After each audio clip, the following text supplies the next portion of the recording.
Hello everyone, welcome to my channel. आज हम शुरू करेंगे चैप्टर 5 अंडरस्टैंडिंग एलिमेंट्री शेप्स का एक्सरसाइज 5.2 और उससे हम करेंगे क्वेश्चन नंबर 1। तो चलिए शुरू करते हैं। क्वेश्चन 1 है, what fraction of a clockwise revolution does the hour hand of a clock turn through when it goes from 3 to 9।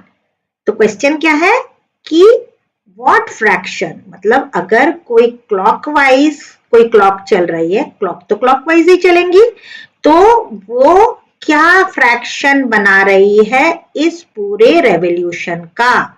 और कौन सा वाला हैंड? क्लॉक का आर हैंड।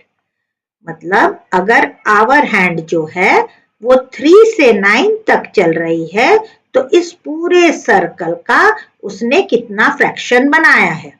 ओके, तो फ्रैक्शन जब भी हम कहते हैं तो स्टूडेंट्स आपको हमने पहले भी पढ़ाया है, आप उन वीडियोस को भी देखिएगा फ्रैक्शन का। उसमें हमेशा नीचे एक तो न्यूमरेटर रहेगा, एक डिनोमिनेटर रहता है फ्रैक्शन में। और जो डिनोमिनेटर रहता है वो क्या होता है? वो होता है टोटल पार्ट्स। और ऊपर वाला क्या होता है? शेडेड पार्ट, मतलब जो हमको निकालना है। ओके, अब क्वेश्चन क्या है? 3 to 9 जो है वो आर हैंड जो है वो घूम रही है। तो मान लीजिए ये आवर हैंड है, वो इस तरह से क्लॉकवाइज चल रही है। क्लॉकवाइज मतलब 3 से 4, 4 से 5, 6, 7, 8 और 9 की तरफ इस तरह से घूम रही है, जैसे क्लॉक में आपने आर हैंड को घूमते देखा है।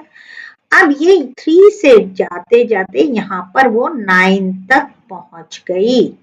अब आपसे पूछा जा रहा है कि इस पूरे रेवोल्यूशन का मतलब इस पूरा जो सर्कल बन रहा है उसका ये वाला जो पार्ट है ना, ये वाला, अब हम मान लो इसको हम शेडेड कर देते हैं, तो ये वाला जो पार्ट है ना 3 से 9 तक जो आर हैंड घूमी, तो वो कितना फ्रैक्शन बना रही है इस टोटल पार्ट्स का।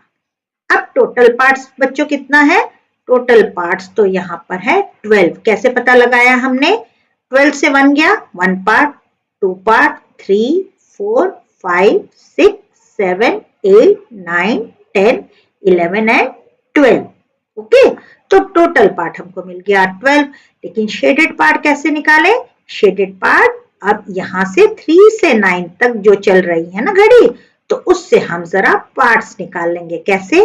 पहले 3 से गई 4 पे, 4 से 5, 5 से 6, 6 से 7, 7 से 8 और फिर 9। तो टोटल पार्ट्स कितने हो गए? 1 part, 2 part, 3 part, 4 part, 5 and 6 part. तो ये कितने टोटल पार्ट्स हैं? 6 पार्ट्स हैं। ओके, टोटल यहां से यहां चलने में उसको 6 स्टेप्स चलना पड़ा है। तो फ्रैक्शन क्या बन जाएगा? 6/12। और हमें क्या पता है कि हम फ्रैक्शन को कभी भी इस तरह नहीं छोड़ते हैं, हमें तो इसे हमेशा लोएस्ट टर्म में लाना पड़ेगा। और 6 और 12 का लोएस्ट फॉर्म क्या हो जाता है? दोनों को हम किससे डिवाइड कर सकते हैं? दोनों किसके टेबल में आते हैं? दोनों ही 6 के टेबल में आ जाते हैं। तो क्या हो जाएगा? ये हो जाएगा 6 divided by 6 is 1 and 12 divided by 6 is 2। तो हमारा फ्रैक्शन हमको क्या मिल गया? 1/2। ओके, तो इस तरह से हम 3 से 9 तक स्टेप्स जैसे ही चलेंगे हमको फ्रैक्शन का पार्ट मिल जाएगा। ओके, चलिए अब हम नेक्स्ट पार्ट कर लेते हैं। नेक्स्ट पार्ट है 4 to 7। अब बार बार आपको घड़ी बना के देखने की जरूरत है नहीं, तो आप क्या करोगे?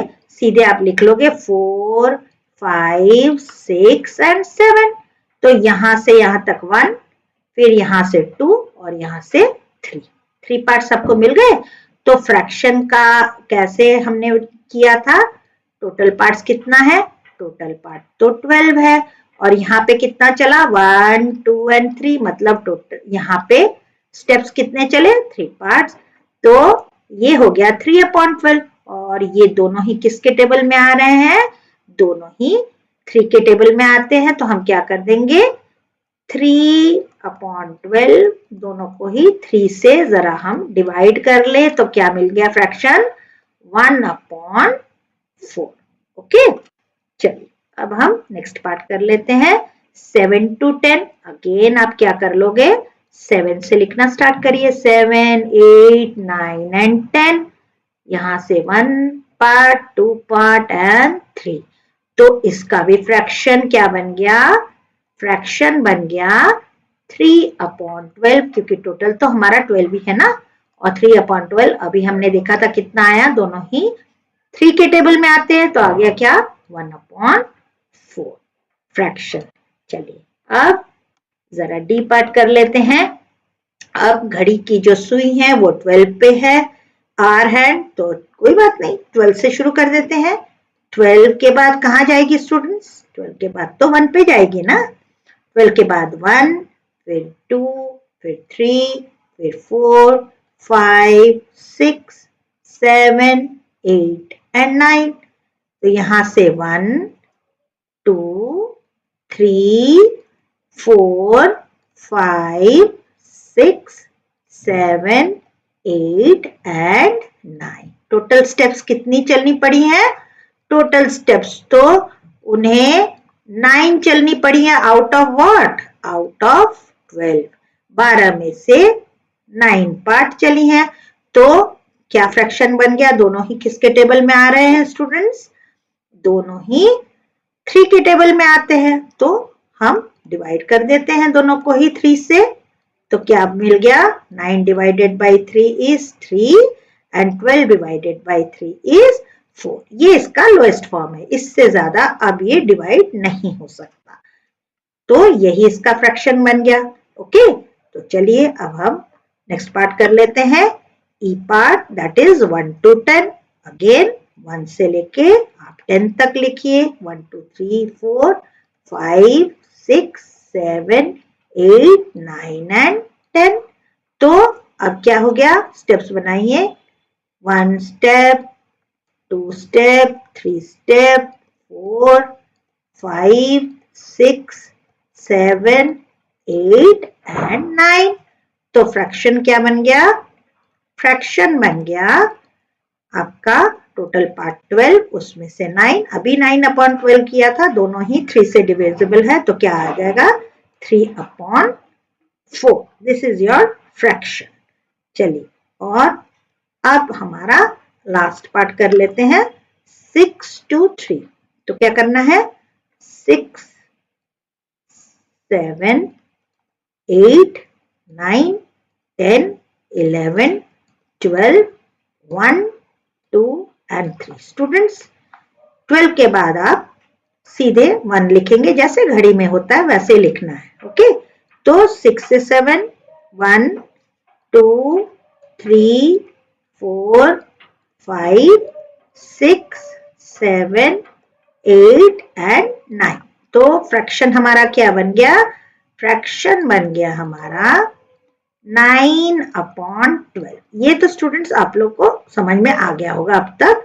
तो 9/12 का लोएस्ट फॉर्म क्या है, दोनों को ही हम किससे डिवाइड कर रहे हैं, दोनों को ही हम 3 से डिवाइड कर देते हैं, तो आ जाएगा 3 3 9, मतलब 9 divided by 3 and 4, 3/4 is the answer. तो आई होप स्टूडेंट्स आपको क्वेश्चन 1 बहुत ही अच्छे तरीके से समझ में आ गया होगा। अगर फिर भी आपको कुछ पूछना है तो आप जरूर कमेंट्स में पूछिए, ऐसे भी आप कमेंट्स में मुझे लिखकर बताइए आपको और क्या सीखना है। और अगर मेरे चैनल को सब्सक्राइब नहीं किया है तो चैनल को सब्सक्राइब कर लीजिए, लाइक कीजिए, शेयर कीजिए और नेक्स्ट क्वेश्चन के लिए देखते रहिए मेरा चैनल। तब तक के लिए गुड बाय स्टूडेंट्स।